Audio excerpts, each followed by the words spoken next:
Tuesday evening கொஞ்சமாக கண்ணா சேர்ந்து தூங்கிட்டேன். டைம் பார்த்தா 6:30. அம்மாவும் எழுப்பல, டயர்டாக இருப்பேன் அப்படின்னு சொல்லி எழுந்தோடனே கிச்சனுக்கு போய் அம்மாவுக்கு எனக்கும் டீ போட்டு குடிச்சு முடிச்சோடனே நேராக கிச்சனுக்கு திரும்ப வந்தாச்சு.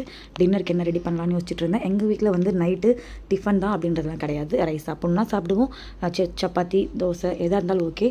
இன்றைக்கி எல்லாருமே பிளான் பண்ணி சரி பிரிஞ்சு கொஞ்சம் சூடாக சாப்பிட்டா நல்லாயிருக்கும் அப்படின்னு சொல்லி பிரிஞ்சு ரெடி பண்ணலான்னு சொல்லி போயாச்சு. எனக்கு சின்ன வயசுலேருந்து இந்த பிரிஞ்சுனா அவ்வளோ பிடிக்கும். பிரிஞ்சு பிரியாணி அதெல்லாம் இந்த குக்கரில் பண்ணுற ஐட்டம்லாம் அவ்வளோ பிடிக்கும். ஏன்னா சின்ன வயசுலேருந்தே அம்மாவுக்கு வந்து குக்கர் யூஸ் பண்ணவே தெரியாது, இப்போ வரைக்குமே யூஸ் பண்ண தெரியாது. எனக்குமே குக்கர் விசில் கேட்டால் அவ்வளோ பயம்.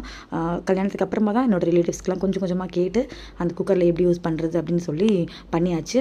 நானே பிரிஞ்சு பண்ண கற்றுக்கிட்டதுக்கப்புறம் இவ்வளோ ஈஸியாக அப்படின்னு தோணுச்சு. பிரிஞ்சு கற்றுக்கிட்டதுக்கு அப்புறமா அது பிரிஞ்சு செய்கிறது ரொம்ப ரேர் தான்.